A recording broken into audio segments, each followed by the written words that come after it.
하나님 말씀 여호수아 22장 10절에서 20절까지의 말씀입니다. 여호수아 22장 10절에서 20절입니다.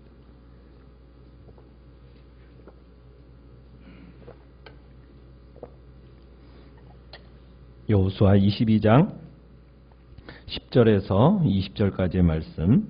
10절 제가 먼저 읽습니다. 르우벤 자손과 갓 자손과 므낫세 반 지파가 가나안 땅 요단 언덕가에 이르자 거기서 요단가에 제단을 쌓았는데 보기에 큰 제단이었더라.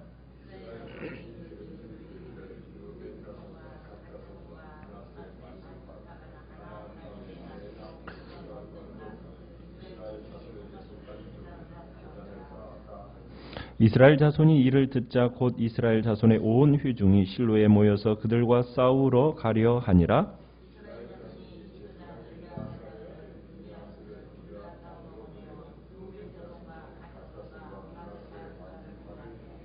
이스라엘 각 지파에서 한 지도자씩 10 지도자들을 그와 함께 하게 하니 그들은 각기 그들의 조상들의 가문의 수령으로서 이스라엘 중에서 천부장이더라.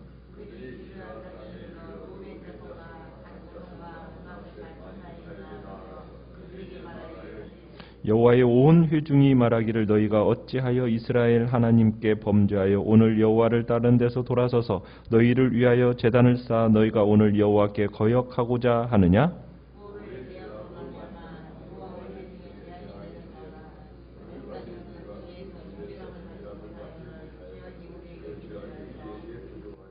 오늘 너희가 돌이켜 여호와를 따르지 아니하려고 하느냐? 너희가 오늘 여호와를 배역하면 내일은 그가 이스라엘 온 회중에게 진노하시리라.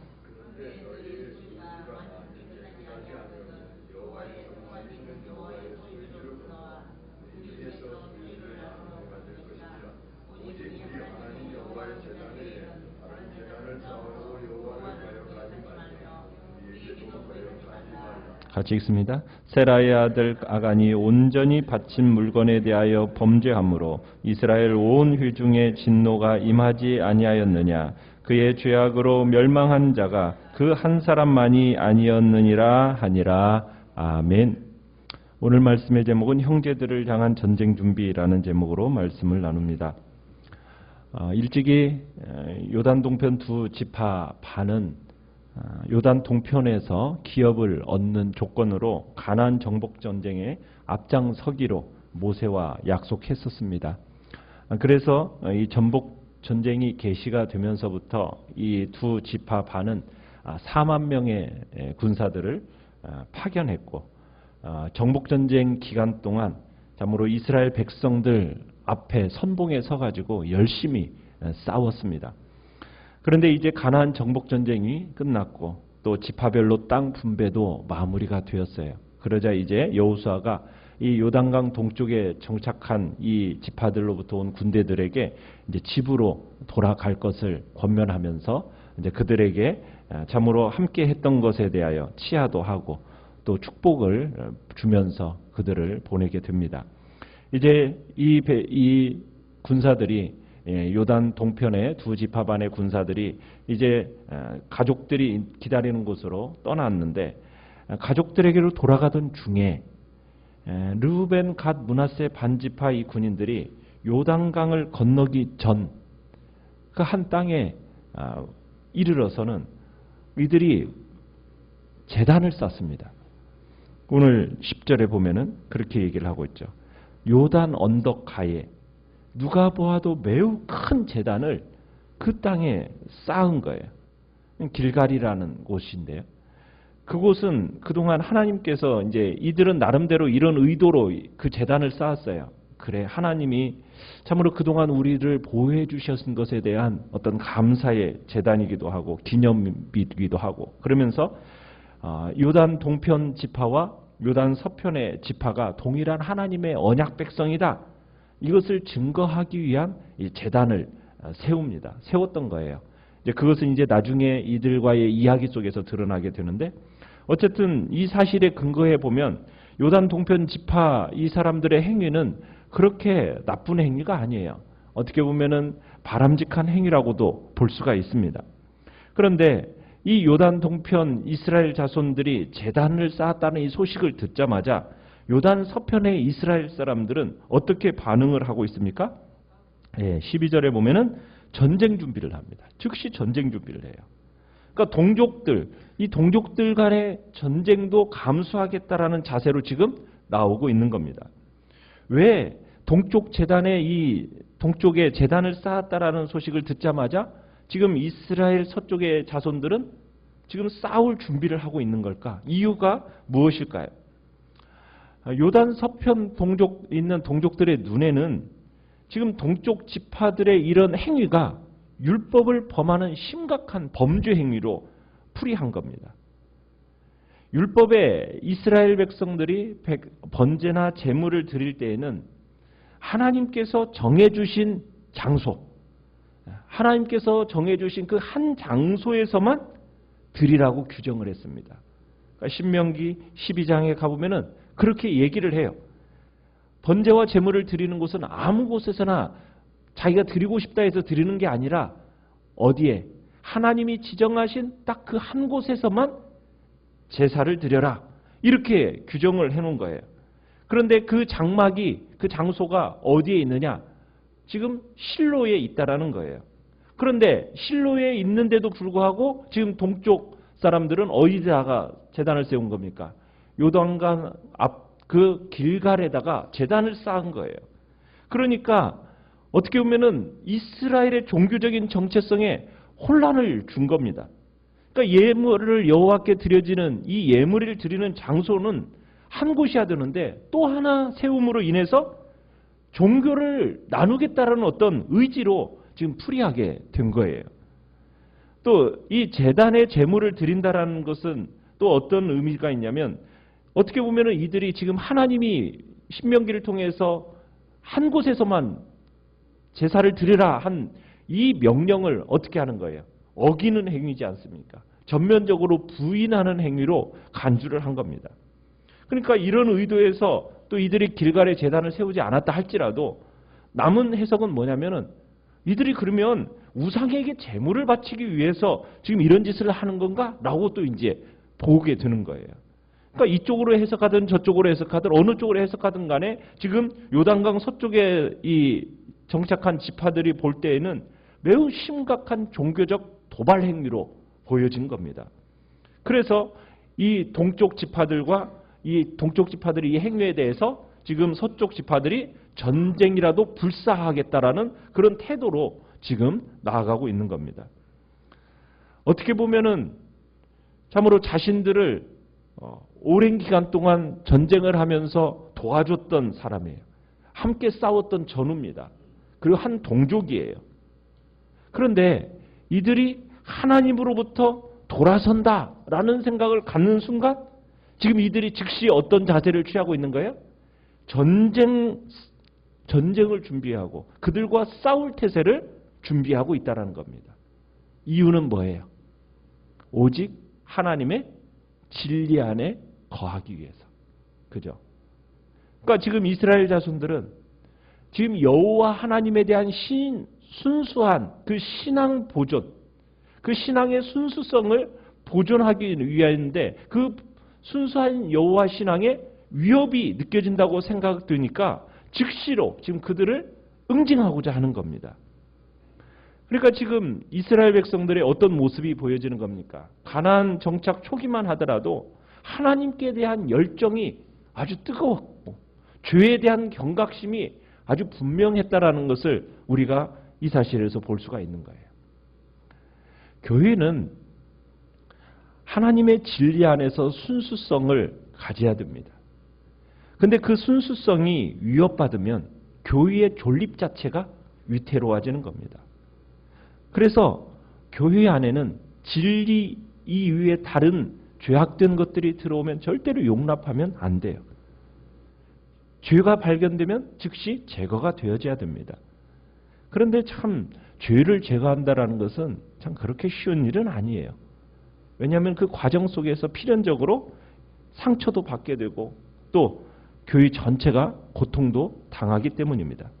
하지만 죄는 방치될 수가 없는 거예요. 왜? 이 죄가 더 큰 위험을 초래하기 때문입니다. 몸의 지체 중에 한 부분이 썩으면은 그 썩는 것을 그대로 방치하면 어떻게 됩니까?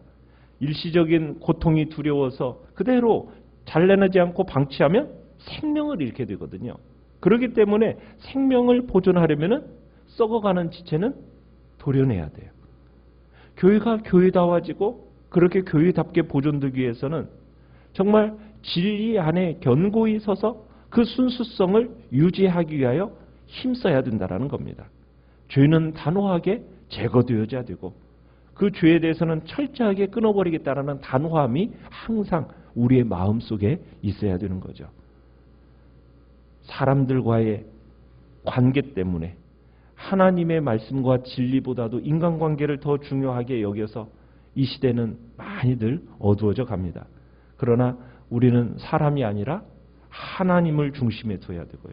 그리고 인간관계보다도 진리를 더 높이며 살아가야 되는 것이 우리의 모습임을 보여주고 있습니다. 자, 그런데 이제 이스라엘 자손들은 먼저 지금 이 동쪽 지파들의 행위를 위기를 느낀 서쪽 지파들이 전쟁을 하려고 지금 실로에 모였어요.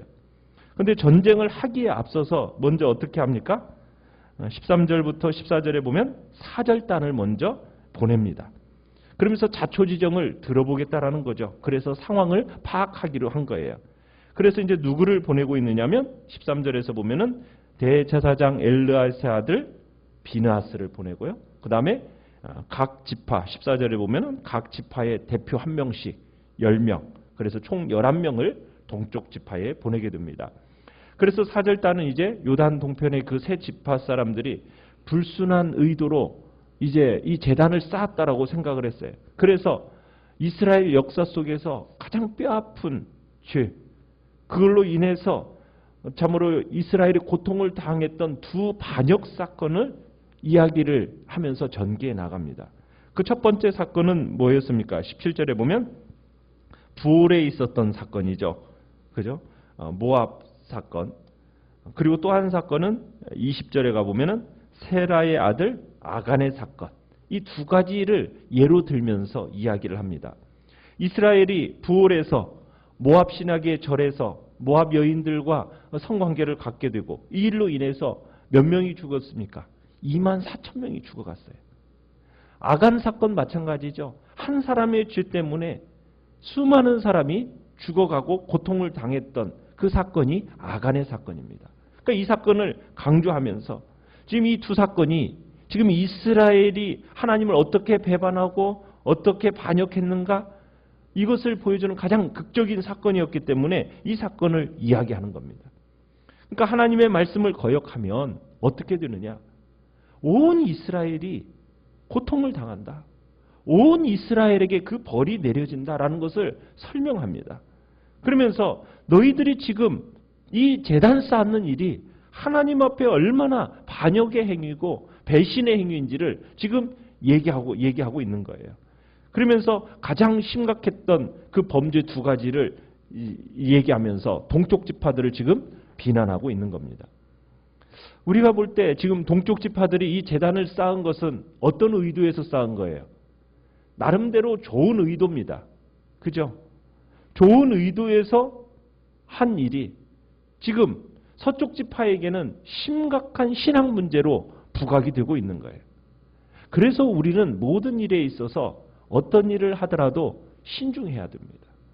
좋은 일이라 할지라도 선한 의도를 아무리 가지고 한다 할지라도 사람들에게 오해를 불러일으키는 그런 소지를 제공하지 말아야 돼요. 그런 소지가 있다면 먼저 소통함이 있는 다음에 그 일들이 이루어져야 됩니다. 아무리 좋은 일도 소통함이 없이 내 의도와 좋은 의도라고 해서 마구 행하면은 그것이 오히려 사람들과의 관계 속에서 어려움을 줄 수 있다는 거예요. 지금 사전에 요단 서편 사람들과 상의해서 정말 그들과 단 쌓는 일에 오해가 생기지 않도록 먼저 소통함이 있었다면은 어떻겠어요? 이런 지금 분란이 일어나지 않았겠죠. 그런데 아무런 사전 이야기도 없이 그냥 큰 단을 딱 쌓으니까 그것이 지금 이스라엘 백성들에게 있어서는 지금 아무리 좋은 의도로 쌓았다고 하지만은 지금 전쟁을 일으킬 만한 그런 일이 되었다라는 거예요. 경솔한 행위였다라는 거죠. 그러니까 우리에게 있어서도 얼마든지 이 같은 상황이 있을 수 있다는 겁니다. 아무리 좋은 일이라 하더라도 다른 사람에게 오해를 불러일으킨다든지 상처를 주는 일이 있어서는 안 된다라는 거예요. 설령 선한 목적을 가지고 추진하는 일이라 하더라도 그로 인해서 다른 사람에게 염려를 끼치고 근심을 끼치는 일, 또 신앙 공동체 안에서 분쟁을 일으키는 일, 그런 일을 일으켜서는 안 된다는 거죠. 선한 목적에서 출발하더라도 다른 사람을 실족하게 하는 일이라면 그것은 책망을 피할 수가 없다라는 겁니다. 자, 그러면서 19절에 가보면은 지금 요단 동편 이제 지파에게 이 사절단들이 이야기를 합니다. 너희가 정 필요하다면 요단강 서쪽으로 이주해 오는 것도 고려해 보라는 거예요. 너희들이 지금 살고 있는 그 땅이 깨끗하지 아니하거든, 깨끗하지 못하다고 지금 여겨져서 이런 일을 지금 너희들이 저질렀다면 그 땅 포기하고 강 건너와라. 그러면 서쪽에서 우리 기업 나누어 주겠다. 이렇게까지 제안을 합니다. 어떻게 보면은 지금 자신들의 땅을 나누어 주겠다. 그러면서 어쨌든 동쪽 지파들을 돌이키게 하려는 그런 이유 속에서 지금 이렇게까지 이야기를 해요. 그만큼 요단 동편 사람들을 향한 사랑이 느껴지고 어떻게 해서라도 이 요단 동편 사람들을 바른 길로 인도하겠다라는 그 열정이 느껴지는 대목인 겁니다. 하나님의 명령과 공동체의 연합을 위해서라면 기꺼이 내 소유도 포기하겠다라는 그런 지도자들의 모습이 보이는 거죠. 공동체의 문제를 해결하려고 정말 자신의 것도 기꺼이 포기하려는 그 모습. 이것이 이제 하나님을 섬기는 성도의 올바른 모습인 겁니다. 정말 자기를 희생해서라도 이웃과 형제들을 바른 길로 인도하겠다라는 그 태도. 그것이 우리 그리스도의 희생으로 우리를 죄값에서 구원받은 자의 합당한 삶임을 우리에게 말씀하고 있는 것입니다. 오늘도 우리는 우리 공동체를 돌아보면서 정말 믿음 안에 세워가는 일에 우리가 힘쓰고 기꺼이 내 것도 포기하고 희생하면서라도 주의 공동체를 아름답게 복되게 바르게 인도하겠다라는 그런 마음을 가지고 공동체 하나됨을 위하여 또한 힘써 나가는 복된 자리에 있기를 간절히 축원합니다. 오늘 말씀입니다. 오늘 말씀